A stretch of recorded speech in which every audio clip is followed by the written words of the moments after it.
Hello and welcome to Saturday Morning Cartoons, the weekly podcast that revisits, reviews, and ridicules some of the world's weirdest animated series. Coming to you from the UNA, that's United Nation of Acronyms, I'll be your host, Dave Trumbore. Joining me as always, communications expert and exotic pet store owner, it's Sean Paul Ellis. How's it going, buddy? David, I'm doing well. How about yourself? I don't even know how I am tonight. I'm so confused. And completing our trio, he's a race car driving kung fu expert. It's Matt Barron. What's up, sir? Hey, this has been the most confusing show I've ever seen in my life. Yeah, guys, I have to apologize in advance. I'm in a very strange headspace right now after watching this show. I don't think it was real. I think I'm like on a bad trip or something because I don't understand anything that's happening. I don't understand. I am very confused as to how you guys are confused about this show. I can't even put it into words, which is going to make podcasting and hosting this extremely difficult, but I will do my best. I'm going to let Sean take it from here as far as giving you the history of the show. Oh, Sean, maybe you should tell the folks what we're watching today. We are watching MASK, which is an acronym that means Mobile Armored Strike Command. That's command with a K. Of course. They are an underground task force that is set on deterring the criminal organization known as Venom, which obviously has to be an acronym for Vicious Evil Network of Mayhem. This show ran for a couple years. It ran from 85 to 88, and surprise, surprise, its main reason for existing was to sell toys. I know that we have talked about this quite extensively before. This is like one of those cartoons that like Hasbro and Kenner were just like, let's get as many possible toys out on the market. And so I guess the main idea about Mask is that these the people who are on this task force have these vehicles that transform into other vehicles, and so it might be like a Jeep that also turns into like some type of an aquatic like jet ski type machine as well, to allow them to fight Venom on land and sea.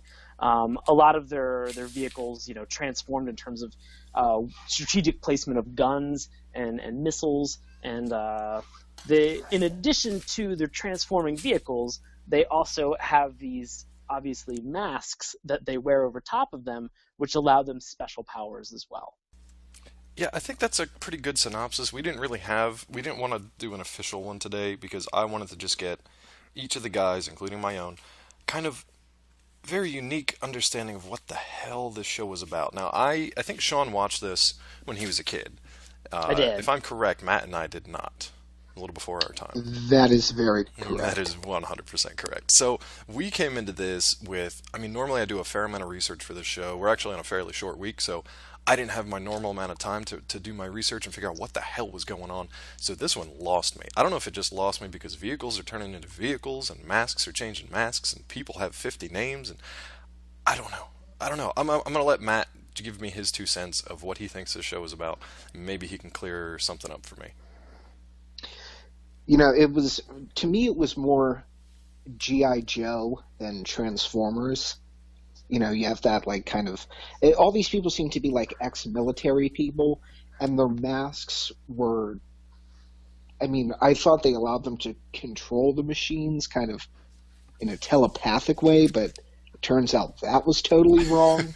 And also, the thing that I didn't get about the masks is they weren't part of a special armor or something like that. It wasn't like the, cap piece to a special bodysuit or something like that, because people were wearing masks that let their beards come out of them, or they were wearing masks with t-shirts on, and it's I don't get what the purpose of this mask is, because why would you wear an armored mask with a fucking t-shirt? Now, granted, if that was socially acceptable in today's day and age, I would probably do that.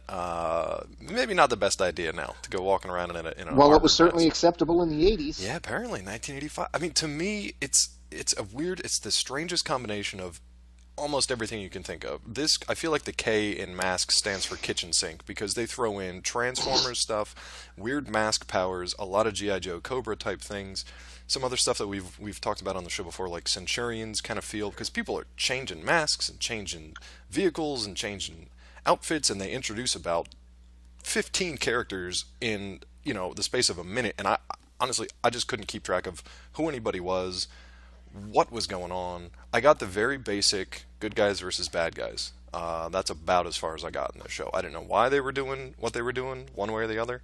I didn't know where these masks came from. I didn't know what time period this was set in.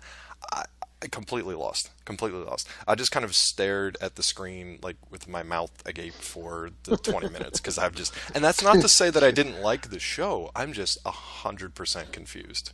So okay. I don't know where to go with that. Hey, do you want to go to the theme song? Maybe that'll clear it up for us. What do you think? I do. Would you like to hear the theme song? Buddy, you love these theme songs, and you've got your theme song theory, your dissertation in the works. So this is all you.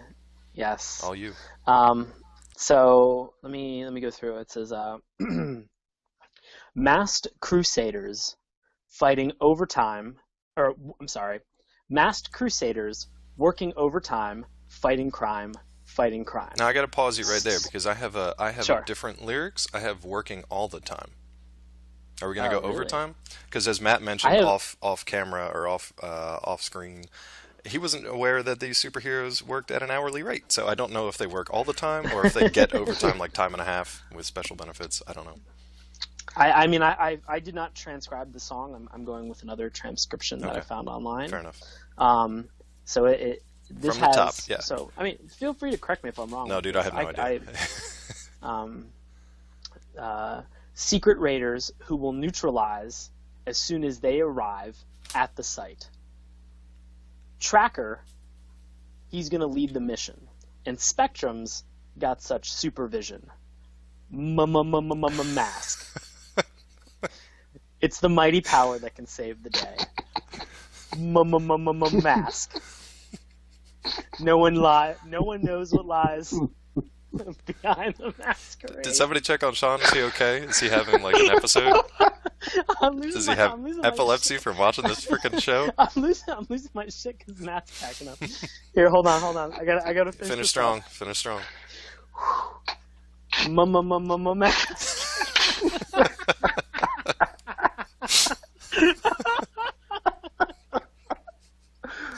Oh my god, I literally can't keep it together with you. Always riding hot on Venom's trail. Mm-hmm. Come see the laser rays. Fire away. Now explain everything to me because I understand these words. I know what they mean. But put them together, especially with the stuttering, I don't. What is happening? What is this show? What are they doing? I get that they're fighting crime. All right. I get that they're going to do it as soon as they show up. That makes sense. I don't understand anything else in this theme song. I know who Trekker is, but we'll talk about that when we get to the characters. Tracker. So Tracker is the main. He's sort of like the leader of Mask. Right. So, and I should mention... he's a super creepy philanthropist that just like kidnaps girls who pass out in ravines and takes them home against their will. But wakes up fully clothed in like a suit. Yeah. Yeah. I mean, hey, a bunch of my friends found you passed out in a ravine, so now here you are in a stranger's house. Anyway, getting ahead of myself. Yeah, explain this theme song to me. Walk me through this, please. Okay. So a Mask comes with the tagline that illusion is the ultimate weapon. Okay. And so Mask heavily borrows the strong points of G.I. Joe and Transformers and combines that into one show. And so instead of having like robots that are in disguise, these are just vehicles that, kind of have a dual purpose. So, it doesn't seem that like far-fetched. Like, I mean, we have like monster truck rallies where like a car turns into like Truckzilla and then eats a car and crap like that. So I mean, like, sure, or like the last like Fast and Furious movie where every vehicle begat another vehicle from inside of it. So yeah, that's fine. Yes. I'm fine with that. I get that, especially to try to sell the toys. I didn't Sure. get that from the theme song so much, but from watching the show, I'm like, okay, I can keep pace with that for the most part. So Okay. we're good there. All right. So I guess I guess I'm curious, like, what you guys What is Spectrum? don't get it. Even like when I was reading the Wikipedia, is Spectrum the masks? Is Spectrum something that is it another acronym? Did it make the masks? Is it what is it? Does anybody know? Spectrum's got such supervision mask, but I don't know. I don't know what it is. It's the mighty power that can save the day. I still don't know what it is. Spectrum is one of the masks. And it is specifically the mask that, for a good portion of the show, Matt Tracker wears. Okay. And so that is the name. So every mask has its own specific name. Oh boy, do they! Because that is something I want to get into once we start going into the character intros. This page, And I mean, God. this wiki page. I'm looking at a list of the mask names Dude. now, and some of them are real great. I mean, they're great names, but just holy shit! Every single character has literally dozens of names associated with it. Whether it's a vehicle, the mask, their nickname, their actual name, and I love their character descriptions too. But that's why, like, they introduced 15 of these guys on the good and bad side, and I could not keep up with it at all. We normally have like a character guide on our website for the week leading up to it. That is going to be a bear to put together, but I'm going to do my best. See what we can do. Well, I mean, I think that I think between so I know I watched the first and the second episode. Right. Matt watched the same, and Dave, I believe you watched the first I only episode. caught the first episode, so maybe it clears it up a little bit in the second. So I mean, maybe what we look at is really just the group of characters that were introduced over those two episodes, which is not that many. I mean, there's maybe it is a copious amount. I'm not gonna lie. There's like 6 to 8 guys that are all introduced in like montage form, and I can't state this enough. The montage that these guys are introduced in is one of my favorite things. I will agree with you. I went back and watched that multiple times because it's the best. Fantastic. It's the best. It is so good. Do you want to start talking about that now, since it's basically like A, it's how we're introduced to most of the characters while we're watching it, and B, we're at that point where we talk about the characters anyway. Because I still don't know what's happening in the show, so we might as well talk about the people that are in it. We've already talked about Matt Tracker, who apparently has an additional nickname because Tracker's not good enough, so he also needs to have the nickname of Hunter, right? Yeah, I mean, I didn't really get that. I mean, according to Wikipedia, but I didn't really get that from watching the show. It wasn't like I was like, oh yeah, he's Matt Tracker. We need to learn more about this garbage. Like I didn't really get into that much myself. Okay. So I mean, I wouldn't. I mean, sure, yes, they all probably have nicknames that are related to the tasks and the jobs that they have that are at hand. But I mean, for the most part, you get introduced to Matt Tracker, and he's like, "My name's Tracker, Matt Tracker." Right. It's not like he needs to call Hunter. Call himself Hunter or anything like that. Yeah, he doesn't need to call out Hunter at any point. And he's honestly the most easily understood character, I think, in this thing, because he's just like your generic, millionaire philanthropist. Fine. We've seen that before. We've seen it in comics. That's very familiar. That's fine. Yeah. It's odd that he, somewhat kidnaps passed out women in a ravine and brings them home, but whatever. That's his thing. So that's fine. I mean, okay. Let's talk about that. He's not. It's not. We should specify. He is not kidnapping passed out women. He's just sleep-napping them. Yeah. He was helping her. He was protecting her. I don't know if that holds up in court, but yes, he was helping her. Well, I'm being a dick. Yes, this woman was. We'll talk about this in the episodes as we go through them. But basically, she was in some dire straits, needed some help, and Matt Tracker, millionaire philanthropist that he is, brought her in, took care of her, and then helped her out even further along the way with his group of crazy mask-wearing race car drivers. That's my understanding of this show. So I don't know if that made sense to anybody else or not, but that's my understanding of it. Well, no. So there's the scientist, and there's a meteor that crashes. Ooh. The scientist wants to get this meteor for a part of her research that she's doing. The meteor gets stolen by something that looks like a UFO. Yes. But is not a UFO. Can I? Okay, I'm going to save I want to use her quote that they basically open the episode with, but I'm going to save that for the episode discussion, and we'll get back to the characters and the montage now. We'll save that talk for later. So yeah, so I mean, Matt Tracker is, we should say, he is a good guy. Yeah, good guy. He is an upstanding dude Yeah. who's doing quite a bit for this lady, who, as we mentioned, is in these dire straits, and so he is very helpful. Yes. He doesn't. I'll say this: like, I did not feel like he had a ton in terms of like personality. He Nope. was just kind of like, I am a human being and I will help you They're out. all robots. Fair I mean, enough. every voice Like- in this was just basically like just deadpan delivery. There's a line where he's just like, "I don't know whether to hug you or spank you," when he's like talking to his kid at the end of the episode, and he just delivers Yeah, it just that was like that. No inflection, no emotion whatsoever. So yeah, this guy's pretty vanilla. Yeah. So okay, so he is in charge of the group now. Right. Here's the crazy thing, and I don't know what episode they really get into this. Okay, but Matt Tracker had a brother named Andy, and Miles Mayhem. Now Miles Mayhem is the guy who is like the creepy general that is in charge and the leader of Venom. Right. Okay, so Miles Mayhem, Andy Tracker, as well as Matt Tracker are the guys who decide to create Mask in general. Okay. Like Mask proper. Like the three of them stood this thing up. Miles Mayhem double crosses them, and during that process it leads to the death of Matt Tracker's brother, Andy. Okay. So there you go. Okay. There's your So- conflict. So yeah, sure. So other than the fact that like fucking Miles Mayhem is trying to like steal everything possible Yeah. that is on the planet. Yeah. So then what happens is Tracker has an adopted son named Scott. Right.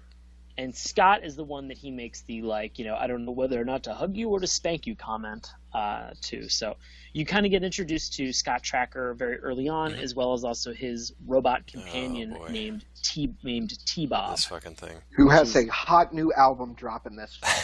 Yeah, exactly. From Which T-Bob. T-Bob is short. T-Bob is evidently short for Thingamabob. Oh my god. I would have felt a lot better not knowing that, but that's fine. We'll go with that. So T-Bob. so moving on with the team, there is Well, let's like talk the about second- talk about how Tracker and the show introduce each of these characters. Matt, do you want to take a stab at that? Just like how they montage through these guys, because it was amazing. I loved it. Well, the thing that I loved about it is so like Matt Tracker sitting down at like this, overly sized Oh, yeah. computer, and he tells the computer to select the team that's best equipped for like the particular mission Right. involving the meteorite. And I'm like, right. well, then what's your job, Tracker? What is your Yeah, job? his If job the is to computer punch in is the- picking the people, Yeah, he pushes the buttons. what is your job? He turns it on. Yeah. Push the buttons. Push them buttons. Push the So that buttons. was the first thing.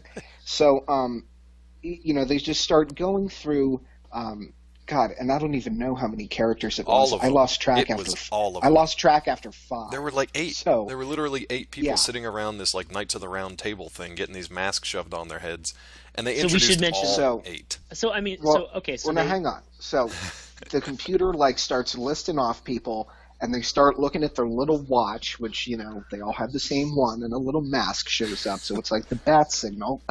But they're all in these like mundane situations Yes. when their like little watch goes off. So like one of them, I don't know who was the pizza guy, but he's like standing that in was the back. Dusty. That Yeah. was Dusty. So Okay. Dusty So Powder Dusty's, Keg like, Hayes tossed in- is pizza cook and delivery driver apparently. Yeah, he's tossing pizzas up in the air, just making them. Like, throws one up in the air, looks at his watch going off. Pizza hits the ground, and the kid behind the counter gives him a look like, "No, what the fuck is that?" No, okay, because Oh my you were God. thinking that he gave him a what the fuck. I was thinking that the kid that was behind the counter. I tweeted this out. I thought the kid behind the counter, when he was looking at him, was giving him this. I took a picture of it. It looks like the kid behind the counter is like, "What are you doing flipping those pizzas when you could come back here and flip me around?" And it was Oh, like, boy. whoa, this has got oddly sexual Yeah. in my brain for some reason. Well, Dusty is a stunt driver, so he he's is. got that charisma going for him. He's way And too sexy. and then which one is the? I forget which guy is the exotic pet store Yes, owner. he is my favorite. He's the one that... You're talking about Alex Sector. Yes, who's basically Yes, which is hilarious because he's like has this gigantic snake around his neck, talking to a guy in a suit. Watch goes off. He just takes the snake off of his neck and just puts it on the guy who he's talking to. Oh my god! Just like puts it on his neck. It's like, here, hold this python. I was losing it when he did that. Yes. In fact, I live tweeted the first 2 episodes, and it took me forever to get through 40-something minutes of like content because I kept pausing like every 3 seconds, and I was like, "What the fuck is going on here?" Thank you. Like, there you go. So you do understand my confusion because there was a little bit of confusion, but I mean, like it wasn't confusion about what was going on. I was just like, what is like. There were things that were going on that made sense, but like Matt has stated, like everybody was in the middle of like these mundane fucking jobs, and then they were just like, "Oh no, you take this python, like you deal with this crap," like or like Dusty running away from a pizza. Like I'm trying to figure out how any of these assholes like held down a full-time job because it doesn't seem like Mask is a full-time gig. Well, that's the thing though. So here's some of their descriptions. Like, oh, I don't know, we'll pick on Brad Chopper Turner. He's an expert hill climber. That sounds not real. That sounds made up. He's a rock musician. He's a motorcycle driver and a helicopter pilot. Okay. Oh, I'm glad that he's narrowed it down to the things that he's good at. Yeah, I'm glad he's got everything. Now, speaking of mundane descriptions, Hondo Striker McLean is probably my Hondo's favorite. The best. Weapon specialist, tactical strategist, occupation, history teacher. At this point, the best. That was my favorite one after the snake. In the montage when they introduce Hondo, he is sitting in the front of a class. His watch goes off, and he just gets up and leaves. Like, what are those Call kids the totally sub, kids. Oh my god! Like, not a single word said. He's just like, "Yeah, you guys deal with this shit." The hilarious thing is, like, I feel like these are all people who have like, over the course of their lives have just completely destroyed once profitable careers, and now these jobs are the only thing they have left. Like the stunt driver who turns into like the pizza guy, like obviously he biffed some sort of 18-bus jump and landed a car into the crowd and killed 30 people. No, that's the thing. Like, what is these guys' background? The military intelligence guy was some part of some huge scandal, and now the only thing he can do is teach history. So it's great. So we get introduced to this other character named Bruce Sato. Thank you. Who just to read the description and this is great. of Sato. All right, this mechanical is 80s. Engineer and design specialist who serves as Matt Tracker's de facto second in command. Bruce Sato is of Japanese origin. Oh, is he? He often talks in Confucian riddles that only Tracker seems to understand. Occupation: toy designer. This show. It was great because like the two things about Sato was the rings that shot out of the eyes of his mask, and then also the fact that he's talking in these like Confucian riddles. Confucius was Chinese. He wasn't Japanese. Dude, this was the 80s. It didn't matter. To kids, it didn't matter. That's fine. The best part is that they're not even... matter to adults either. Exactly. That shit is incorrect. And super, super offensive because he always talks kind of like a this. Matt Tracker. Just, oh my god, it's just the worst. Do you remember his riddle from the first episode? Oh, no, yeah. I was too busy looking at the yellow circles that shot out of his Asian eyes, and I just thought, good lord. They did not try to mask that one. Everything is terrible. Well, I mean, before we get into because he gives the riddle about a flying fish. Yes. And so I think he says something to the extent of, if you see a flying fish, you don't look for the fish, but you look for the bird. Right. And Dusty's like, well, there he goes again. Like, Dusty's kind of this southern drawl, kind of whoop, doop, doop, and just doesn't understand what Sato is saying. And then Tracker's just like, I immediately understand. I'm going to say in everybody else's defense on this fucking show, okay? The fact that Sato is giving them, he's giving them intelligence about what he's trying to give them direction. Yeah. All right, nobody understands this other than Matt Tracker, and Sato continues to speak in fucking riddles. What an asshole! Yeah. Pro tip, all right? Maybe not give your team intel in the form of a riddle if nobody understands fucking riddles. You dum dum. Just give it to him straight. Like he has to sound intelligent with these riddles every time he fucking says something. It's just like, shut the fuck up. Like, hey man, he's got nothing else other than his toys, though. He's like the little lonely toy maker. Other than his riddles, he's got nothing. He has plenty of stuff going for him. Okay, I mean, he drives a tractor trailer. That's true. That like turns into like the mobile command station. Don't you have that toy? I had the Sato toy. Yes. Okay.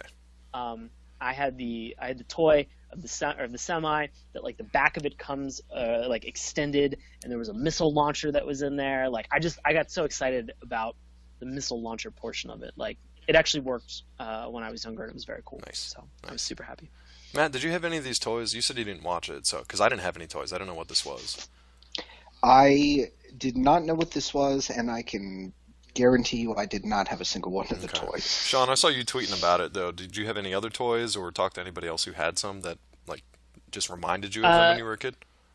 Yeah, I was talking to somebody who was tweeting during this, Tim Farrow, and I believe he had several of the toys as well. I think he had Tracker, and Condor, the helicopter motorcycle. Yes. And I think he had Tracker and the red Camaro or whatever that he drove. Yeah, that he drove around. So it was cool to see that, like, you know, at least somebody remembered this show as well, and also had some of the toys. Oh, dude, and we were talking about this offline, though, that, like, when Sean suggested this, like I said, I didn't know anything about it, but I knew that there were tons of people out there, and a lot of fans of this show.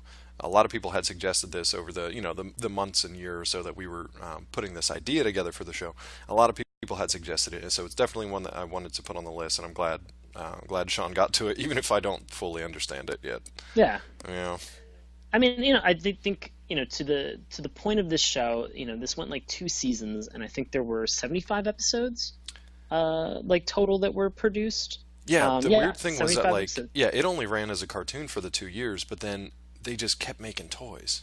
They had like 5 or I don't know. I mean, I think it was in syndication for, I think, until like 88. Yeah, I think so, because they had 3 or 4 or 5 series worth of toys that came out too. Yeah. So they just kept pumping them out, and I think they even they brought it back again, and they blended it in with G.I. Joe only a few years ago in 2008 with another toy line. Yeah.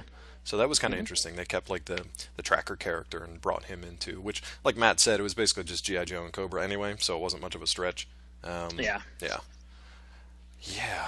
Man, I mean, I think what confused me, now that we're talking about it, it makes a little bit slightly more sense, but just like the visuals on the show were so frenetic and they just jumped so much.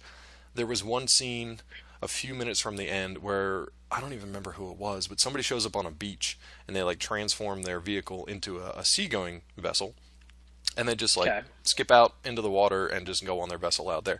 There's all these people just standing on the beach with their mouths open, just like, what the fuck is happening? And that I wanted to pull that image up and just make this like, that's me, like, as I'm watching the show, because just nobody said a word, nobody knew what was going on, and nobody had any kind of like reaction because they were just stunned by the insanity. That's kind of how I felt. I think part of it was that, like, everybody has a name, everybody has a nickname, everybody has a vehicle that has a name, and then everybody has a mask that has a name, and then every single one of those masks has a different power or ability. And then every single vehicle can change into 1 or 2 different vehicles too. And it was just like too much. It was too much. I couldn't keep it all straight. I had no idea what was going on. Well, I mean, you think about this, like, you know, I don't remember all of the different types of masks and stuff like that. Like, you know, there's no way. I mean, I'd be insane as a person if I thought that I could like keep up with all of the madness revolving around mask. Like, you know, but I remember the toys being awesome, and I mean, you know, when you were watching it as a kid, like, I mean, I was 6, I think, when this came out. Like, you know, you were looking for like the fun toys or like the interesting pieces that were in this, and like, you know, the masks weren't going to do anything. You know, it was more the vehicles. Like, the vehicles are really what made this show and these toys really cool, because, you know, they couldn't give magic powers to like these little masks that you would put over the top of somebody's head, you know. So just the transforming vehicles themselves were awesome. Let me ask you this: did the masks have? I remember like a big selling point of a lot of '80s toys was that weird like hologram sticker that a lot of things had. Do you remember Battle Beasts? Oh, Remember of those? course I remember that. Yeah, and they had that God. little hologram thing that was like heat activated, so you'd like put your Yeah, finger yeah. over it. Yeah, It was sort of it was the same like heat activated like decal that you would right. put over top of like Transformers and Decepticons, which Oh yeah, and always change bothered there. which, Yeah, yeah, which always bothered me because like you'd buy them and then you put your finger over it and it would either rub off immediately yeah, because the glue never adhered to the plastic, or you put it over there and you'd be like, oh, Decepticon. Well, I bought a Decepticon. Like, no shit. Like, it wasn't like who were they trying to disguise themselves from? Like, I purchased them because it's a Decepticon or I don't know, or an Autobot. Like, it never made any sense to me. I was like, there's no surprise here. It was on the fucking packaging. Yeah. Like, you dumb. you dumb kids. But You no, dumb kids. did these masks have anything like that? Did they have anything that like did they shoot lasers or shoot the little missile pellets, or did they have mean, a I hologram thing or lights or anything? No, I mean, I don't okay. believe I don't know that. I don't believe that the small characters did. Like, they were relatively small. Like G.I. Joe size? Yeah, no, they were smaller than G.I. Joe. What? They were maybe like 2 to 3/5 the size of a G.I. Joe's character, because they needed to fit inside of the vehicles. Yeah, but I mean, I had a shitload of G.I. Joe vehicles when I was a kid. I mean, I don't know. I'm just trying Dave? to. I'm trying to. Yeah. Dave, Yes, Sean. Dave, I'm not a toy designer. Oh, not like Bruce I'm Sato. I'm not Sato. I'm not Sato. You're not a mechanical engineer / I toy don't know this designer. shit. Yeah. Fair enough. All these people have such like all of these people have such crazy careers. I'm actually slightly jealous sometimes. Like, there's one character on here that's like a sensei / like something else. Race car driver, champion race car driver, and Kung Fu black belt, just like Matt Barron. Yeah, Kung Fu Black. It's insane, dude. Do you want to jump Some of into this the stuff actual is great. episode now? Because there's plenty to talk about, at least in the first one, and we can definitely Yeah. make time for the second one since you guys can talk about So, that. so I want to look at it from the point of like let's try to filter everything through this episode that we've watched, so that hopefully you can walk away from this, Dave, and just be like, oh, okay, this made a little bit more sense. Oof, I don't know. That's a tall order. You know why? Because let me start with the first line of dialogue Let's get into it. that we hear. Okay, so Do the it, first buddy. thing you see is this meteor crash into the ground, right? As the meteor crashes into the ground, there's what I couldn't tell if it was like green bugs or just like green stuff coming out of it. Did you notice that? It was Yeah. plants, dude. Was it actually plants? Yeah, it looked Yeah, Those are some organic. awful pixelated looking plants. Maybe I just watched a bad rendering of it. But to Matt's point, okay, so this scientist shows up. They're all in like protective gear, almost like you'd see people Like radiation. They're all in radiation suits, or like you'd masks. see them by like a volcano with the head to toe gear all covered up. And there's this voice from one of the scientists that says, "Remain 100 feet from the crater. The meteor's extremely radioactive." And then without missing a beat, they go, "Looks to me like we have proof at last of a life-giving meteor." At that point, I had to pause it and rewind because A, how long have we been looking for that specifically? Evidence of a life-giving meteor? And B, how did you come to that conclusion instantaneously? It's not only incredibly radioactive, but it's also a life-giving meteor. Did you guys have any? Right. Did that give you pause at all? There was a lot of this episode that gave me pause, Okay. so let's just chalk this up to one of the things that definitely. Gotcha. Like, I mean, this show pulls no punches in terms of giving you additional history. So, I mean, if you were just like, oh, like, let's explain the origins behind Mask as well as also their conflict with Venom, Right. like, you don't get that in No. the first episode. No. Just like, you get that from at most the theme song, knowing that like Mask is going to fight or have some conflict with Venom. I guess. That's man. all you need to know. But They'll even to fill in your the rest theory, of it. like this one is not one of the stronger. Like, listen to the theme song and you understand everything that's going on, because there was just a lot of confusion in that. But that's I mean, my I- 2 cents. I mean, it made sense. I mean, like, you know, they do mention the fact that like they're always riding hot on Venom's trail, and you see Venom throughout a good portion True. of the theme song, and sort of like the conflict that they have is they're kind of like rolling through this fucking unbelievable laundry list of characters trying to get you to Right. like understand what they're doing. So I mean, like I got the sense, at least from watching this, that like there are two groups, Mask and Venom, and there's some conflict between them. That's all I really needed to know. Sold. Like, Well, my next favorite line was in a continuation of the same scientist, whatever, who just said, "Oh, at last, a life-giving meteor." And this, I love this line. "Now we'll be able to save more lives faster than ever by using its radioactive energy." yep. What kind of dialogue is that? More lives faster than ever. At this point was when your weird Sean, I think you mentioned earlier in the episode, like a weird alien-looking hovercraft, spacecraft thing, just kind of like bloop, just Yes, drops in yes. and then pieces out. And you want to Yeah. talk about that a little bit more because I love Sato's explanation of this one later on. This was the fly. So Sato makes this comment that he's like, when you hear like something about like when you hear about a flying fish, like you don't look for the fish, but you should look for the Right. bird that is flying.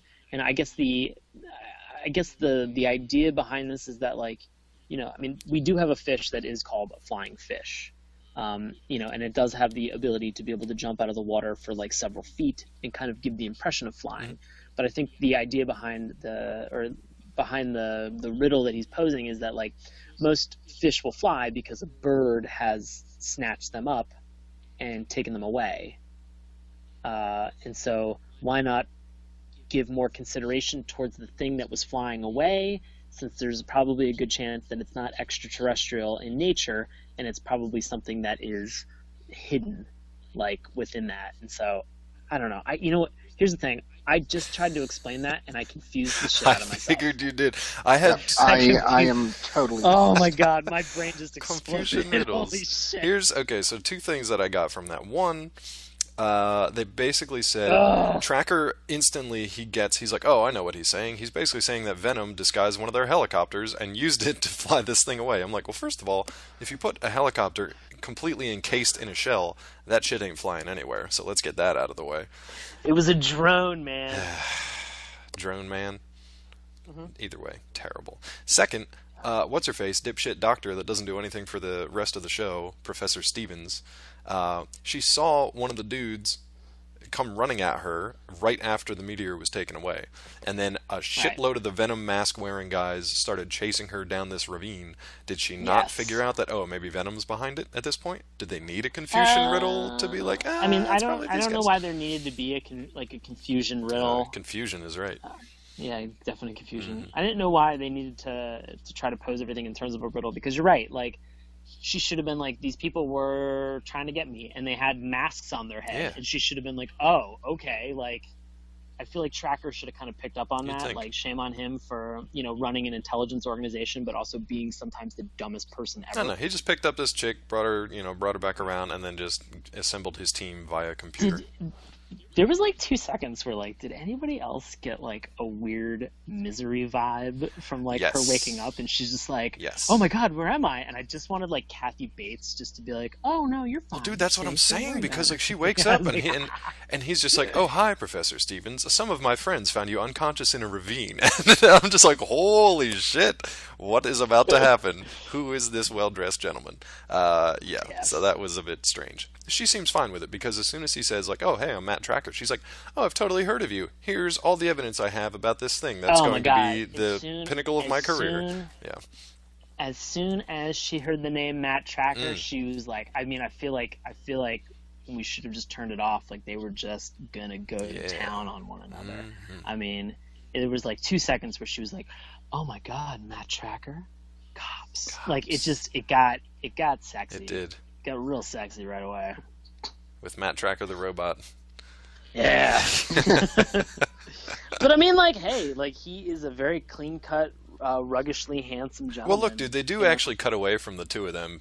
They kind of just like awkwardly finish a conversation, and then the camera cuts to Scott playing ping pong with the T-Bob, so you don't really know what's happening on the other side of things. You're just watching. I'll tell you, I know what's happening in that. It's other an room. I'll tell adult you exactly what's situation. happening.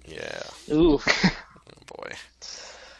Yeah. Sean, do you like So T-Bob? I'm gonna assume you like T-Bob because you like all these cutesy characters like Snarf and Dogfish things. So and- I liked T-Bob. I think I had a really hard time kind of differentiating a lot of Scott and T-Bob. Okay. Because it seemed like there were a lot of moments where like they both should have known better. And both of them kind of got a little bit annoying. They Yeah. both became very annoying to me as a character. And I like, and that was the thing is like, you know, Scott would have these bad ideas, and this robot would just be like, "Oh yeah, let's fucking do it," you know. And I was like, like, I feel like one of them should have like kind of stood up and been like, let's think this one through. I feel like Matt. I mean, because I feel like Matt is like waiting in the wings to say something about these two. I could just tell. Well, the thing about T-Bob that's just ridiculous is like the like shtick that he has. Like when he throws the like the ping pong mallet, it hits the net and it like smacks him in the face. And then like later in the first episode when he's talking about what's his name, Scott needs him to like cause a distraction. Right. He just like walks right into like, you know, spoiler alert here, the sale of this meteorite to the bidding that started at 50 million. For like, like talk one about, piece of it. Talk about starting For one low. friggin' piece. You know, he's like, does anybody know when the next bus to Denver comes through here? And it's in like the middle of the desert. So it's just some of this stuff I was like, oh, that's kind of funny because it's like this, you know, weird egg-shaped robot. It's basically like, cracking R2-D2. wise, but, yeah. Yeah, I will well, definitely... actually, the one mask that the British guy with the who was like bald with the beard, the exotic it made pet store him look owner. like R2-D2. Oh, I didn't even notice that. It was a blue Sector. and white mask. Sector wore that mask, yeah. I was like, so he looks like R2-D2. That's fantastic. Look, to Matt's point about the T-Bob character too, he had another line where it was just like, I don't know, he's trying to be like a really terrible stand-up comedian or something, because they're asking him questions. So they're talking to this robot now, and he's like, Mask, I don't know anyone named Mask. I used to know someone named Marvin, but he doesn't live around here. I'm just like, who programmed this little shitbot? Like, what dialogue did you give? I don't know. It was just very irritating to me. Just one of those irritating little cutesy characters, but...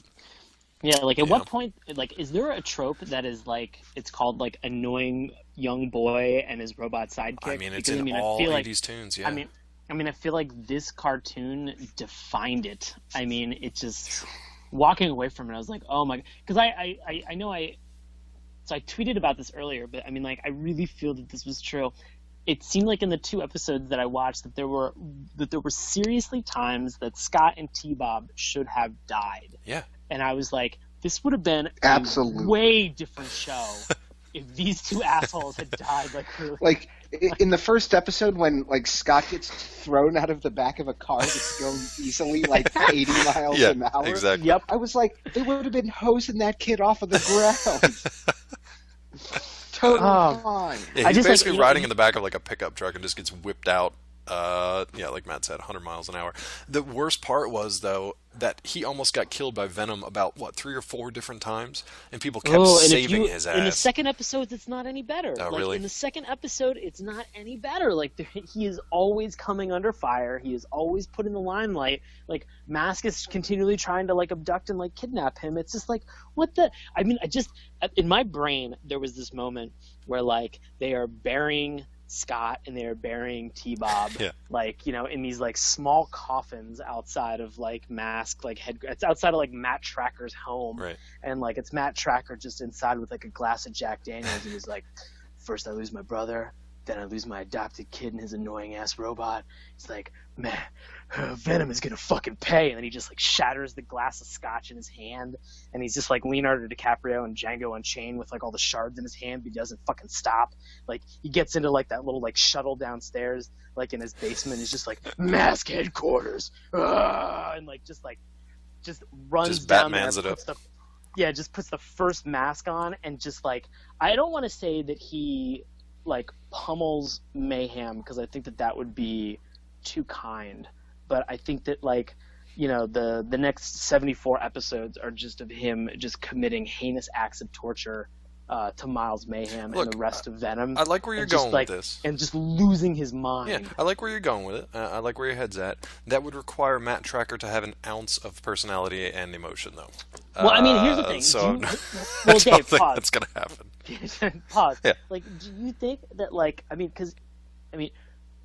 I don't know about you, but I'm sure that losing a sibling is a very challenging ordeal, and so I'm willing to say that at a part of this, that sort of Matt Tracker's very robotic persona is him kind of keeping in check some of the emotions and stress that he's gone through in losing a sibling. Yeah, I could totally see that. At the same time, I could see that losing this shitbird of an adopted son would be a burden lifted from his shoulders, because this kid is the worst. Just give him to Mayhem. Just be like, here, fucking keep him. We're done. You can have this robot shit too. Well, the other hilarious thing from that episode is, like, who was the one that saved Scott? It was Hondo. Hondo. Mm-hmm. Yeah. Okay. So Hondo, Hondo's later like in that super episode, almost dead like, at this point. Yeah. Exactly. Like 30 seconds later, like after they kind of route Venom in there, it's like, I think it was Santo who says like another great job thanks to teamwork. Yes. And like they like don't know this guy's like hurt yet. And I was like, he's just laying on the ground bleeding Hondo. out. Yeah. Like, Exactly. Exactly. It's like another great job to teamwork, but Hondo's never gonna walk again or something like that. Like, just like the sheer stupidity of the writing in this show is just, it's like tragically hilarious. Okay, well here's the best part of that, because that serves the plot for this one episode. Okay, so General Mayhem, great name by the way, also great character design. He's just this giant bloated general with a huge bristly mustache. They get the meteor. Now, like we said, the meteor had obviously life-giving properties, because that's what it does. Well, the general, he's not interested in that, because what are you going to do with that as Venom? You can't do anything with that. You can't profit from that. You can't do anything with that. So he slices the shit out of it with some lasers, which reveals its death-giving powers. Oh, you mean does it turn it into a Death Stone? Oh, hey man, that's a real good idea. What a way to market this. That's a great name for an episode. Yeah, what a way to market this to potential supervillains for $50 million a slice. The Death Stone. Which, okay, so at that point, now Mask is trying to get the thing back from Mayhem, not only to keep it out of the hands of supervillains around the world, but to get the life-giving properties of the meteor back so they can save Hondo because of asshole Scott and T-Bob. And that's more or less where the rest of the episode goes. Do you remember how they... Okay, so it's split into 3 parts at this point. Yes. Do you remember how they get that last final part? Because Tracker, drops the ball and he loses it. He has no emotion when he loses it, but he loses that last piece. Do you remember how they get the last one? Oh yeah, absolutely. Please let the people know, because I can't do it. So they get back to HQ, and Tracker's just like, they've managed to rescue and save at that point 2/3 of the Death Stone. And they've been tracking it using their satellites and whatever computer systems they have. They can track the individual pieces of meteor, right? Oh, with the radiation tracking satellite? Uh-huh. Yeah, very specific satellite. Yeah. Tell me about it. So at this point, T-Bob arrives, and he stole, him and Scott arrive, and they had stolen a truck from where... and that's another thing that I don't understand. This was another point where Scott should have died. During the transaction where Miles Mayhem was trying to sell his 1/3 of his Death Stone to a buyer, all right, Scott decides to get in Mayhem's helicopter and then just crashes that helicopter. Just drags it across the ground. It doesn't explode. It doesn't erupt like we all know helicopters do, because they are delicate, frail pieces of engineering. All right, it just continues to exist. So at this point, Scott's just like, I should not be driving anything. He is drunk at this point. He is so drunk. He's drunk with power. And so he looks at T-Bob and is just like, can you drive? And T-Bob's like, ooh, this is not a good idea. He goes, well, then you're driving. So they steal this truck. They steal this truck from this. That's like the equivalent of hey Matt, do you want to swim with sharks while I just pour chum in the water? And Matt's like, absolutely not. I'm like, well, have fun swimming. Well, then you're swimming. You push him in. Yes. Yeah. So they arrive back at HQ. So Scott and Bob have they have stolen a truck at this point and just driven this, who knows how far. All right. They arrive and Tracker's just like, oh, we lost that 1/3 of the Death Stone. And T-Bob's just like, oh, no, you didn't. It's in the back of the truck that we stole. And then everybody's just like, and this is where Matt says that line. Yeah. Yeah, and that's where Tracker just goes, I don't know whether or not I should hug you or spank you. And I'm like, why not both? Yeah, at the same time. Why not a hug spank? Get in there. Give me the old Hank. Yeah. But yeah, that's how they put a nice little pretty bow on Yeah, top what of do, the what do they do? package They of like closing out that episode. they just kind of mush the pieces of Meteor back together, and they're like, oh, it's totally not going to kill you now with its incredibly high doses of radiation, Hondo. So just chill out next to it, and you'll be totally fine. Yeah, no, I don't know. That blew my mind was the fact that like, this was like like them using this meteor to cure Hondo. Like, in my mind, did you guys think about this? Like, had they captured a meteor that was like this before and been able to successfully test it? No, they couldn't Like, have, did you because guys- the doctor or the professor was even like, finally we have proof of a life-giving meteor. It's like some Right. crackpot had this theory at some point, but they could never prove it. So Right. So these are like totally untested methods yeah, of highly, of being able extremely to. radioactive. Yeah. So they expose Hondo to this like radiation from this meteor, and he's just like, "Oh, hey guys, what's up? Where am I?" And like that's how the episode ends. Yeah. Well, no, that's Well, not it doesn't- exactly how doesn't it end ends. with that. That's Doesn't correct. end with That's that. correct. It doesn't end with Oh, that. boy. I stand corrected. Did you guys watch It the PSA? ends with my favorite fucking Oh, part. man. Oh, that was Speaking the of best. Scott and T-Bob, I wish every single PSA of this show would just have the two of them getting murdered and then Tracker coming on and just being like, remember, kids, this could happen to you if you're not careful. Holy shit. I feel like this is like this is why you always leave a note. Like, Exactly. ugh. The best part, like when the ball like hits the street and the truck like Well, tell them before you. blows right past. Okay, I was going to say, All right, walk the people through it. T-Bob and Scott are like playing catch, and The you know, shittiest game of catch ever. yeah, T-Bob's like, I don't know why this game's called catch. You keep missing everything, and Scott's like, Such you a suck dick. at throwing. Yeah, both Burn. just assholes. Which is hilarious because I'd be like, yeah, you know, the robot sucks. Like, the mathematically programmed machine is terrible. You know, not the mistake-making human. So, Scott misses the ball. It, like, rolls, 5 inches into the street. And Scott stops just in time to see, like, a huge truck whizzing perhaps inches by his face. Yes. So it's like, the thing that just cracked me up is he just, like, stops. Huge truck whooshes by, and then he just like reaches out and grabs the ball. Yeah. Yeah, and then Tracker just walks in off screen from like, where was he? Like, was he on the other side of the road? Like, he just walks in. He's just like, remember, kids, never run, always stop and look both ways before crossing the street. The end. Unless you're Scott and Well, T-Bob. Yeah, I wish they would have just got well, mowed that's what down happens by that with an cement truck. absentee father. That's true. That's true. Oof. Oh, Jesus. The infinite deaths of Scott and T-Bob. I would watch that. I would watch that as well. I want to give you guys some wanted time to talk about the second episode if you think there's anything worthwhile from that one, because I did not get to Oh see my that. God, Dave, you need to watch the second Okay. episode. It is so uncomfortable to watch.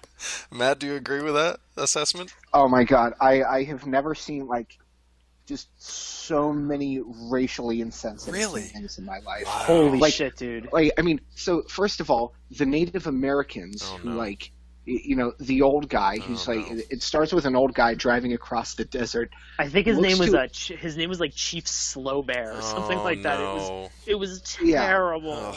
Yeah, and it's like he turns to the dog in like the passenger seat or something, and he's like, "The desert is like you, lazy and with hot breath," or something like that. I'm like, and says it in like real broken English, and then they cut to like his son or grandson or something, and it's a total white kid. I can't Like- not watch this show just from that description. And like the mom that's with them is dressed exactly like a stereotypical Pocahontas with boy. like the Yeah, two dude, braided it was- pigtails, and she's white too. Do we have Like, any these are the idea like whitest when Native this show Americans takes I've ever place? seen. Any idea? It what- wasn't even like I didn't even pick up on the color of their skin in this, Matt. I picked up more on the fact that like the garb, like the costume design that they had for this was like so stereotypical, which is fine. There are Native Americans and they are able to wear whatever they want. Like it is not, they are not Pharrelling this up. They don't have to worry about being culturally insensitive about their own culture. It's their own. They can wear that stuff. It doesn't matter. But like, I lost it. Do you remember the scene where everybody in mask, like Tracker does the like, what he does the request to the computer, like, tell me who would be the best suited for this mission, and they all assemble at the table, and then they have this moment where like they are all kind of like talking about what's going on, and it is Oh my so God. culturally insensitive. It's that, like, so bad. I cringed. I was losing my fucking mind. Like, I forget how it starts, but Dusty's like, they're talking about like the emerald like arrowhead or something like that, which is like kind of the point of this episode. But God, it's like I can't even remember. I just remember Matt Tracker saying like, sometimes I think you've got an empty teepee up there, Dusty. Yep. And I'm like, boy. Oh yeah. And that was like the least of it. I mean, this that was like Southern Dusty guy was like cracking the racist jokes left and right. I'm like, oh my God. I cannot wait to watch this, gentlemen. I like, again, it honestly just watch that part. Only that one? The rest of it is ridiculous. But that part is cringeworthy. It made me so uncomfortable to watch this episode because it was so. I mean, like, Dave, we were talking about how like your confusion with just the general idea behind this show. This episode takes things. Second episode takes things to a confusing yet uncomfortable level that is like I've never seen this, because it introduces concepts in terms of like actual alien abductions. Okay.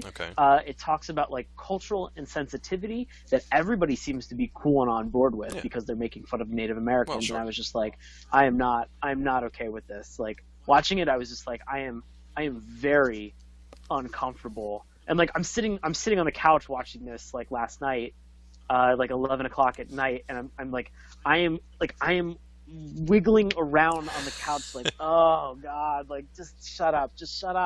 Like, it was that fucking uncomfortable. But then it also introduces like an additional level of like weird slapstick comedy, because in this episode, Miles Mayhem's pants fall down around his ankles. Oh boy. And like he can't seem to get them back up. That is so strange. I mean, just tonally for that show is just very strange.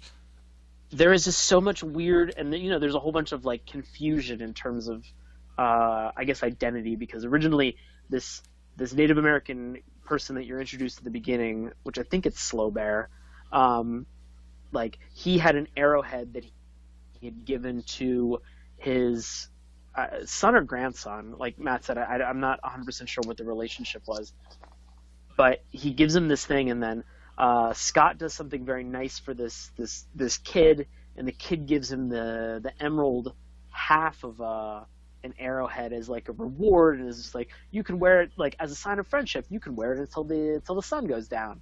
And Scott's just like, oh boy, I'm excited, and so then like Mask seems to immediately know that Scott has this thing on him, and they just like straight up abduct him. Okay. And they are in the process of trying to recover this artifact, this emerald artifact, and they go into they discovered that the emerald arrowhead is a key that opens up a cave. Of course. All right. So they open this cave and go into it. Now, this is the order of the people who enter in. It is Venom enters first, trying to find out whatever technology or whatever is inside this cave, followed heavily by our Mask team, followed then by Scott and T-Bob. Of course. Okay?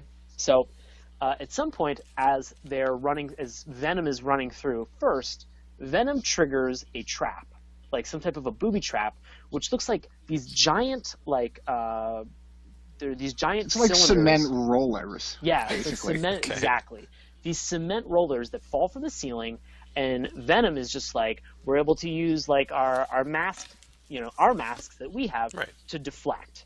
And so it gets to our Mask team, and our Mask team is just like, yeah, we can do the same thing. Like, we can block these giant rollers, no problem. Who's behind them is fucking Scott and T-Bob. Please tell me they get murdered, just smashed into paste. And that's what happens. What? Get out of here. No. Like, they get smashed. They get smashed, and at the end of the episode, they both reappear And Scott just goes, "That was a really weird dream. I had a dream that like I got injured and then I was like in another planet and these aliens like helped me to recover." What the fuck? And then T-Bob just goes, "I had the exact same dream." And Scott just looks at him and he goes, "Robots don't dream." I mean, I feel like And honestly, dude, at this point, you could my be making mind- this up, and I wouldn't know the difference. I wouldn't know if it was a real episode of this crazy ass show, or if you were just making it up to fuck with me. Because honestly, it could go either way right now. So I'll just have to watch it and see. I'm not kidding. Okay. Like it was something that like this episode was so mind-numbingly and cripplingly confusing that like I loved it. I was so confused. I was like, well, Scott's dead. Yeah, that's all that matters. Scott and T-Bob right. are no more. I mean, that's really what I was just like. I was like, at this point in the episode, I was like, God, I hate Scott. And then he died, and I was like, oh no, Thank God. Oh my God, It's the last thing I said to him. I feel terrible. exactly. Why didn't I tell him I loved him? So what Crushed was by his what was the rollers. PSA No, in this one? Was it a good one? Was it Oh any yeah, as it good? was, Yeah, don't do you fuck remember with what- alien spacecraft. Oh yeah, I guess. That's a good call. Do you remember what the PSA was, Baron? I must have turned it off before then. Okay. In fact, it was, I did turn it off. Before Yeah, I don't then. blame you on that one. It was don't pet strange dogs. I feel like that is in a lot of these cartoons. There's a lot of that one. There must have been a serious Man. rabid dog problem. in Packs the of 80s. wild dogs are controlling our nation's capitals. So Do you guys remember the dog scourge of '78? Do Back I? when it killed a fifth of our kids. lost a that we had hand. On Yeah. the street? Exactly. Oh, God. jeez. Well, that's So massive. one more thing about the Native American racial insensitivity in Yeah. this show is, so there's another member of Mask that I don't Yes. believe we were introduced to in the two first episodes. Chief Nevada Rushmore. Oh boy, there it who is. an Shut it down. American Shut it down. Indian Burn and this sucker Matt to the Trapper's ground. childhood friend. Here's Say the that. best Say thing. that again. Say it all The again. vehicle he is. Say that again, Chief Matt. Nevada Rushmore.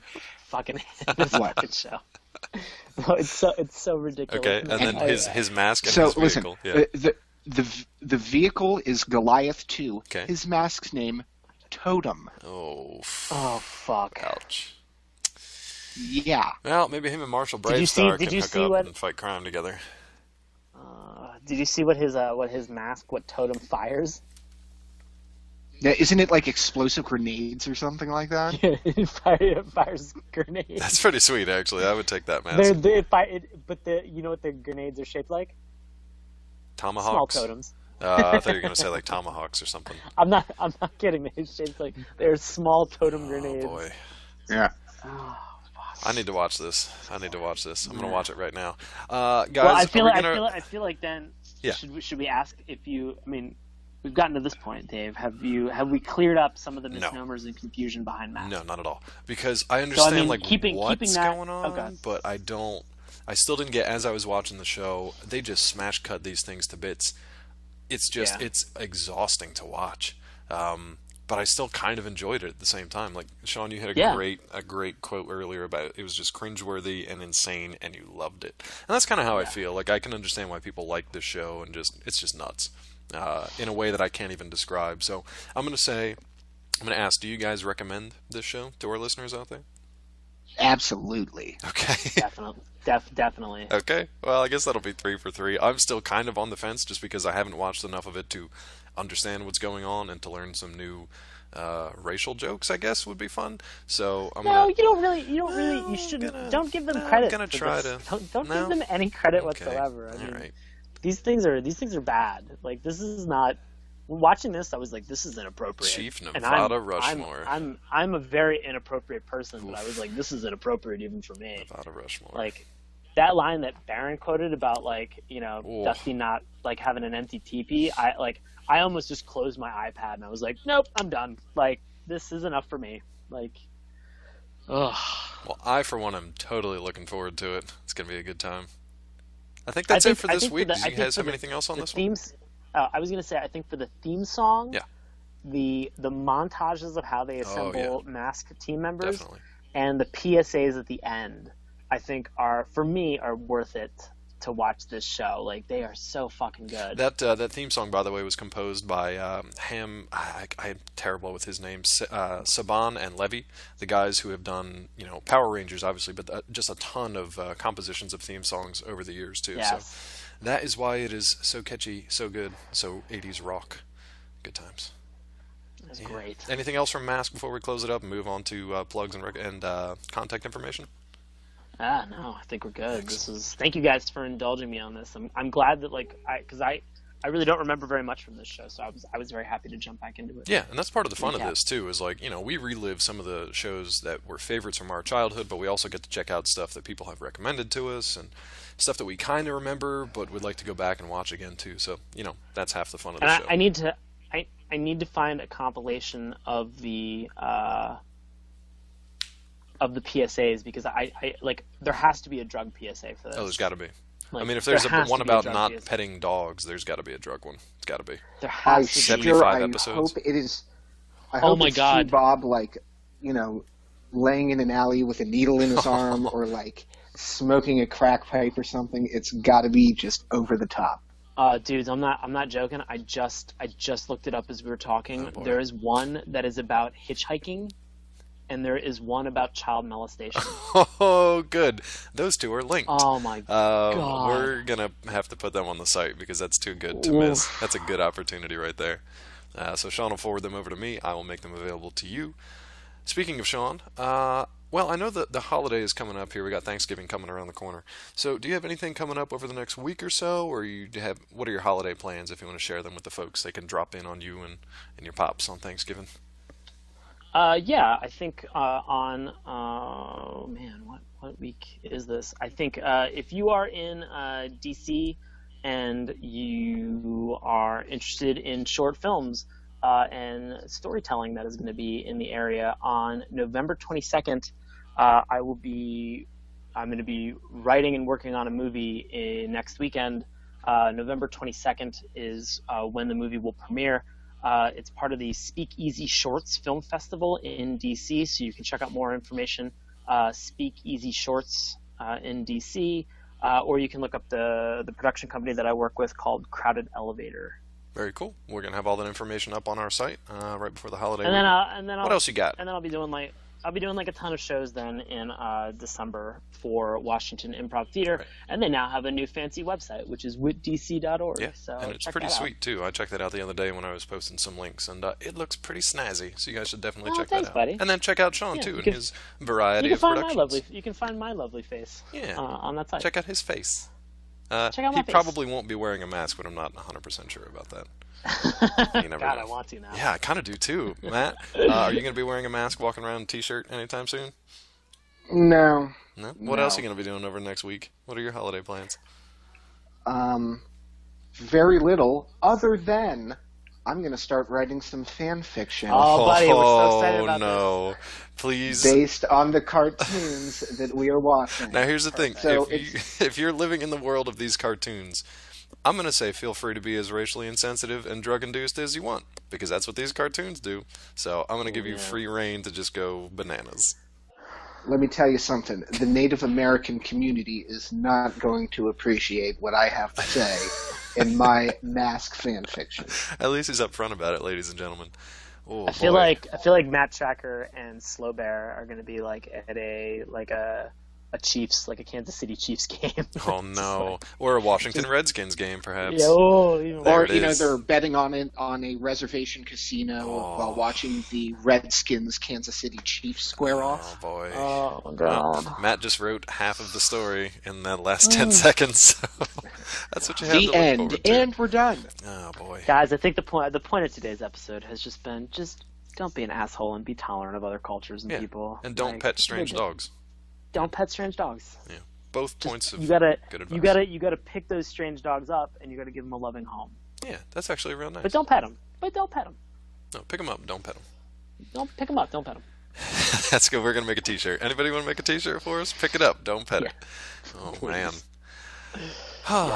Hey Dave, what are you up to in the next couple God, weeks? I have no idea. Recovering from this show, I think. or just binge watching all 75 episodes and just going on a racist tirade. I don't know, one of the two. 'Tis the season. Either Oh, or. man. So if you want to find out more about Matt's fanfic, Sean's theatrical and movie productions, and my insanity, please come on over and visit us at SaturdayMorningCartoons.com. Remember, that's morning with a U.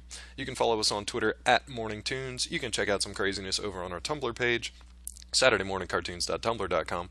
Email us all your own fanfic, your deviant art, your crazy stories, your suggestions for episodes, anything you want, SaturdayMorningCartoons@gmail.com. Sean, where can the folks find you on social media? You can find me on Twitter and Instagram at Sean Paul Ellis. And Matt? On Sorry, buddy. Twitter, on Twitter, I have begun to live tweet episodes of cartoons that we're watching for this show. fun. So if you're interested, I know it's not like I have a consistent time for doing this, but if you're around and you see it and you want to comment on it, please do. You got to add a hashtag to that so I can follow along too. Nope. Oh, come on, dude. I did. I had Mask. Mask was my Hashtag don't pet it. That's what it's going to be. Don't. Hashtag don't pet it. Oh boy. Hey Matt, where can people find you? At Bag of Sandwiches, as usual. Perfect. Good times. You can find Always me. flawless. Yeah, always flawless. At Always Flawless. You can find me at Dr. Claw MD. You can also find me over at Collider.com. I will continue to be doing the TV reviews for such shows as Gotham, and Flash, Arrow, Constantine, and The Walking Dead, because they will continue right on through the holiday break. So I'll be busy doing that. I'd love for you to come on over and take a read on my review. Let me know what you think. Man, the holiday's coming up, but I believe Matt has the next pick. Do you have any idea what we're going to be watching, bub? You think of that one yet? I really haven't taken a look at the list, but You can always tie it into Thanksgiving if you want. What? You can always tie it into Thanksgiving if you can think of like a Thanksgiving-themed anything.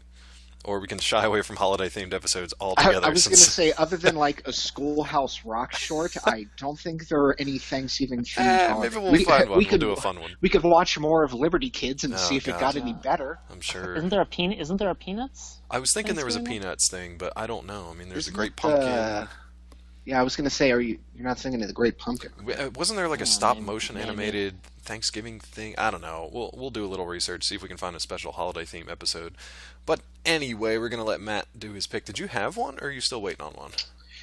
I really haven't put a lot of thought into it, but if I had to pick one, just shooting from the hip, stalling as I look at the list of podcasts. We're going to put the Jeopardy It's music gonna on. roll Yet. Yeah. We're going wild. I'm going to just say we're going to watch Tailspin, because I love that Oh, one. I love Tailspin. That'll be fun. Oh, Tailspin's great. Yeah, guess what? it Mask was had good. a cargo seaplane in this episode, so yeah, we're gonna go Tailspin. That'll be great. Blue the bear. Good times. Yeah, that's fun. All right, man. Well, that sounds good. This has been Dave, Sean, and Matt from Saturday Morning Cartoons. We're gonna let Sean take us out, and then we will talk to you next week. So thanks for listening. Dave, Baron, we ride!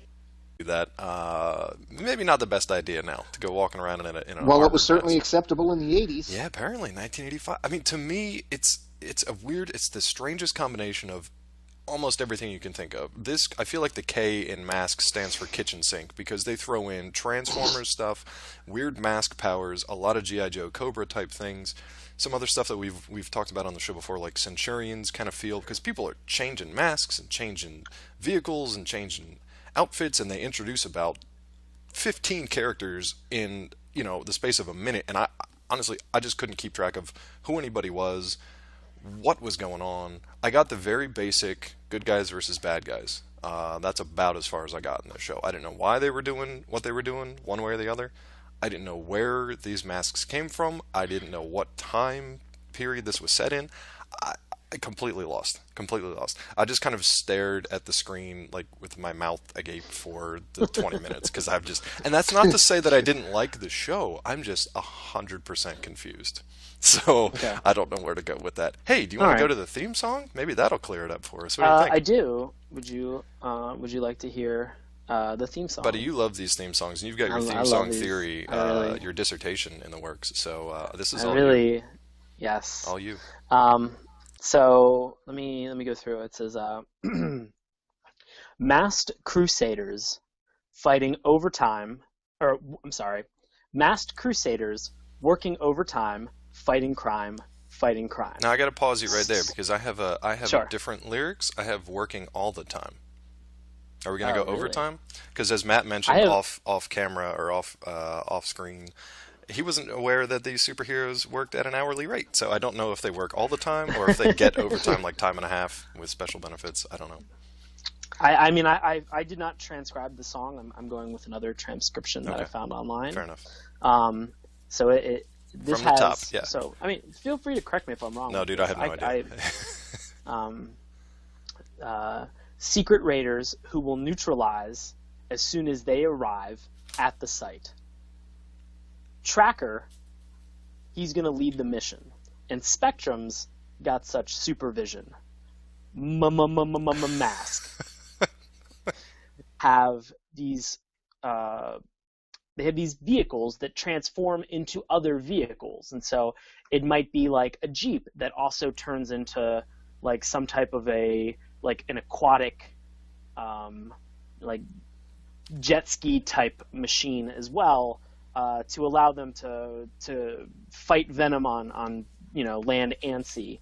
A lot of their vehicles transformed in terms of strategic placement of guns and missiles, and in addition to their transforming vehicles, they also have these obviously masks that they wear over top of them, which allow them special powers as well. Yeah, I think that's a pretty good synopsis. We didn't want to do an official one today because I wanted to just get each of the guys, including my own, kind of very unique understanding of what the hell this show was about. Now, I think Sean watched this when he was a kid. I did. If I'm correct, Matt and I did not. A little before our time. That is very correct. That is 100% correct. So we came into this with, I mean, normally I do a fair amount of research for this show. We're actually on a fairly short week, so I didn't have my normal amount of time to do my research and figure out what the hell was going on. So this one lost me. I don't know if it just lost me because vehicles are turning into vehicles and masks are changing masks and people have 50 names and I don't know. I'm going to let Matt give me his 2 cents of what he thinks this show is about. Maybe he can clear something up for me. To me, it was more G.I. Joe than Transformers. You have that all these people seem to be like ex-military people, and their masks were, I thought they allowed them to control the machines kind of in a telepathic way, but it turns out that was totally wrong. And also, the thing that I didn't get about the masks is they weren't part of a special armor or something like that. It wasn't like the, cap piece to a special bodysuit or something like that, because people were wearing masks that let their beards come out of them, or they were wearing masks with t-shirts on, and it's I don't get what the purpose of this mask is, because why would you wear an armored mask with a fucking t-shirt? Now, granted, if that was socially acceptable in today's day and age, I would probably do that. Sure, I or wanna the say last that, Fast and Furious movie where every vehicle begat another vehicle from inside of it. So yeah, that's fine. Yes. I'm fine with that. I get that, especially to try to sell the toys. I didn't get that from the theme song so much, but from watching the show, I'm like, okay, I can keep pace with that for the most part. So Okay. we're good there. All right. So I guess I'm curious, what you guys don't. What is Spectrum? Don't get it. Even when I was reading the Wikipedia, is Spectrum the masks? Is Spectrum something that is it another acronym? Did it make the masks? Is it what is it? Does anybody know? Spectrum's got such supervision mask, but I don't know what it is. It's the mighty power that can save the day. So don't know what it is. Spectrum is one of the masks. And it is specifically the mask that, for a good portion of the show, Matt Tracker wears. Okay. And so that is the name. So every mask has its own specific name. Oh boy, do they! Because that is something I want to get into once we start going into the character intros. This page, And this wiki page. I'm looking at a list of the mask names now, and some of them are real great. I mean, they're great names, but just holy shit! Every single character has literally dozens of names associated with it. Whether it's a vehicle, the mask, their nickname, their actual name, and I love their character descriptions too. But that's why, they introduced 15 of these guys on the good and bad side, and I could not keep up with it at all. We normally have like a character guide on our website for the week leading up to it. That is going to be a bear to put together, but I'm going to do my best. See what we can do.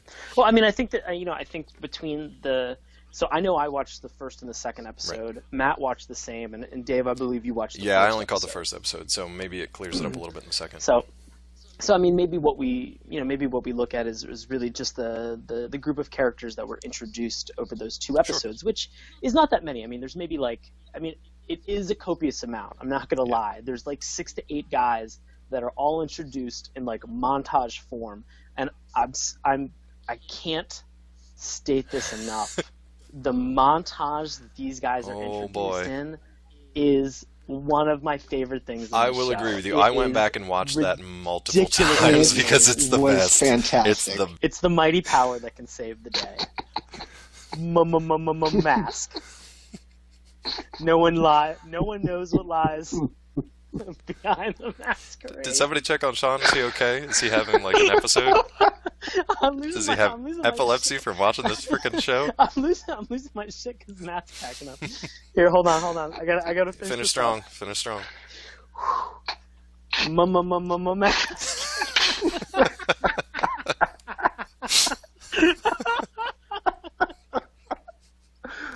Oh my god! I literally can't keep it together with you. Always riding hot on Venom's trail. Mm-hmm. Come see the laser rays. Fire away. Now explain everything to me, because I understand these words. I know what they mean. But put them together, especially with the stuttering, I don't. What is happening? What is this show? What are they doing? I get that they're fighting crime. All right. I get that they're going to do it as soon as they show up. That makes sense. I don't understand anything else in this theme song. I know who Trekker is, but we'll talk about that when we get to the characters. Trekker. So Trekker is the main.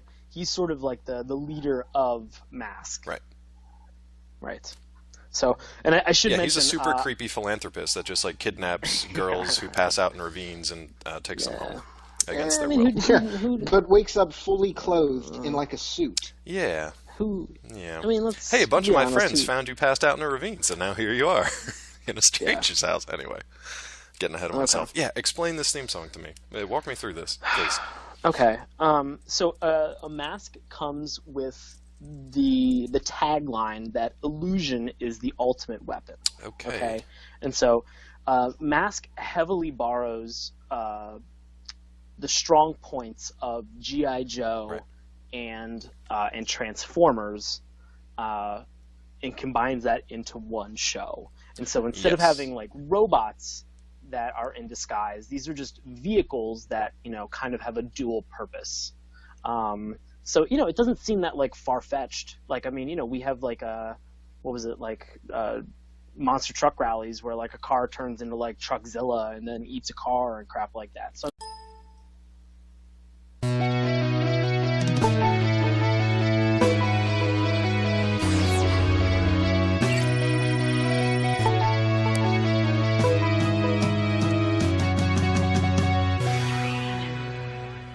Hello and welcome to Saturday Morning Cartoons, the weekly podcast that revisits, reviews, and ridicules some of the world's weirdest animated series.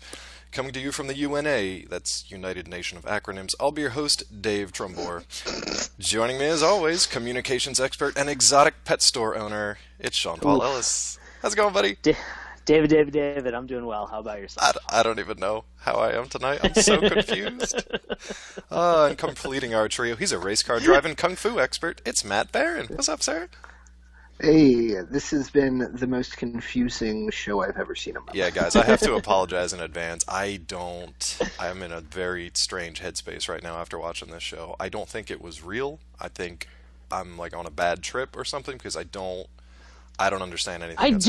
I don't understand. I am very confused as to how you guys are confused about this show. I can't even put it into words, which is going to make podcasting and hosting this extremely difficult, but I will do my best. I'm going to let Sean take it from here as far as giving you the history of the show. Oh, Sean, maybe you should tell the folks what we're watching today. We are watching Mask, which is an acronym that means Mobile Armored Strike Command. That's command with a K. Of course. They are an underground task force that is set on deterring the criminal organization known as Venom, which obviously has to be an acronym for Vicious Evil Network of Mayhem. This show ran for a couple years. It ran from 85 to 88, and surprise, surprise, its main reason for existing was to sell toys. I know that we have talked about this quite extensively before.